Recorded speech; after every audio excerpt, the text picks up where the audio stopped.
Il s'appelle Ibrahim Ben Mustafa Al-Jazeri, connu sous le nom Fodil Al-Vartalani. Il est né le 2 juin 1900 dans la ville de Beni Ourtilan à Sétif, en Algérie. Issu d'une famille ancienne dans la science et la culture islamique, son grand-père Cheikh Al-Hossein Al-Vartalani, l'auteur du célèbre Voyage dans l'histoire, était l'un des savants les plus connus dans sa région et en Algérie. Il mémorisa le Saint-Coran et étudia les principes des sciences arabes et islamiques dans sa ville natale. Puis il s'installa à Constantine en 1928, où il poursuivit ses études auprès du savant Ben Badi, où il reçut des cours d'interprétation, de hadith, l'histoire islamique et la littérature arabe. Il a été grandement influencé par Cheikh Ben Badi jusqu'à ce qu'il devienne son assistant pédagogique et son compagnon en 1932. Dans ses voyages, il a participé avec sa plume à des idées et à des météores avec tout l'esprit patriotique. Le professeur Ali Maroum le décrit dans son livre Attitude du djihad de Cheikh Fodil, lorsqu'il a rencontré pour la première fois à l'école Ben Badi, en disant « J'ai remarqué dès le premier instant qu'il avait un esprit fort et qu'il se caractérisait par un élan de vitalité, d'auto-activité et d'enthousiasme croissant.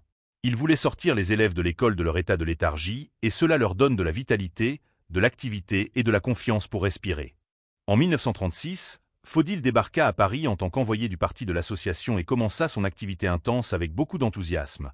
Même si certains partisans du mouvement réformateur y virent une erreur contre eux, Fodil ne l'était pas.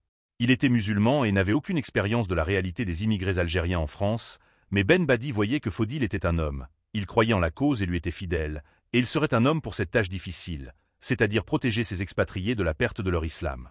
Fodil a donc contacté les travailleurs et les étudiants algériens et a commencé à créer des clubs. Pour enseigner la langue arabe et les principes de la religion islamique et lutter contre le vice et la décadence parmi les musulmans résidant en France, il peut ouvrir de nombreux instituts en banlieue parisienne et ailleurs. Il profite également de sa présence en France et contacte certains érudits arabes des universités françaises, comme le cheikh Abdelrahman Taj, plus tard cheikh d'Al-Azhar, et l'érudit syrien Mohammad Mobarak qui quitte secrètement la France. À la fin de 1938, lorsqu'il apprend que l'organisation raciste et terroriste La Main Rouge avait l'intention de l'assassiner, il entre en Italie avec l'aide du prince Shakib Arslan, qui lui fournit un faux passeport, et il s'installe en Égypte.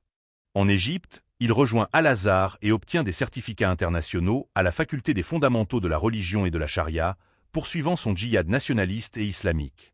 En 1942, il fonde le Comité suprême pour la défense de l'Algérie.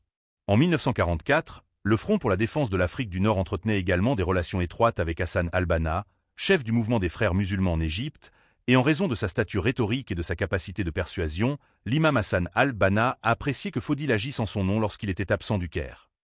L'activité d'El-Vartalani s'est étendue au soutien de l'Azrar au Yémen, où il s'est installé en 1947 et a réussi à unir les rangs de l'opposition et à apaiser les différends entre eux.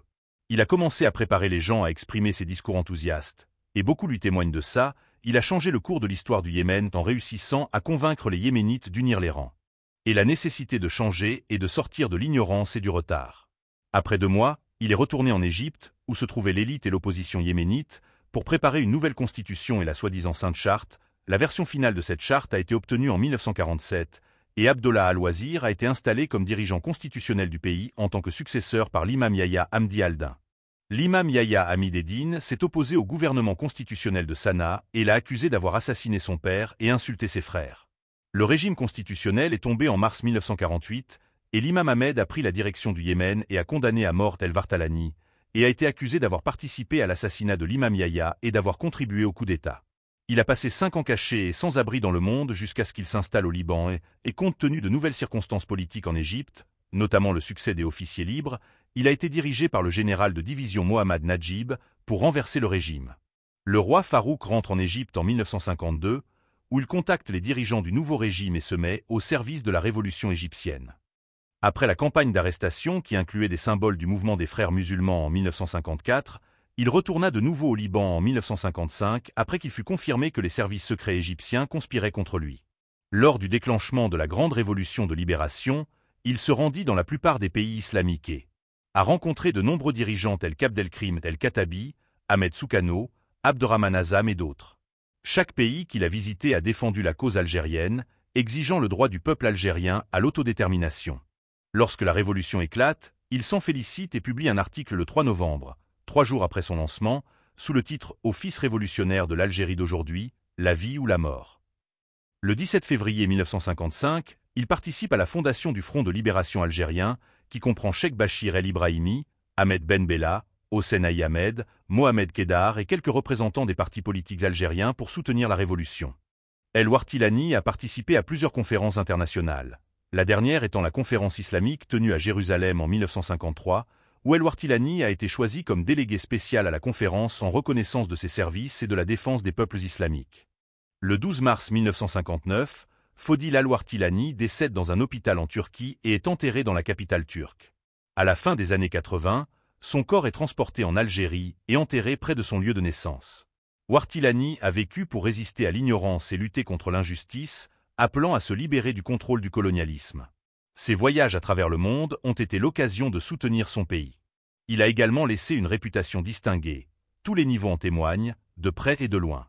Que Dieu ait pitié de cet héroïque moudjahid.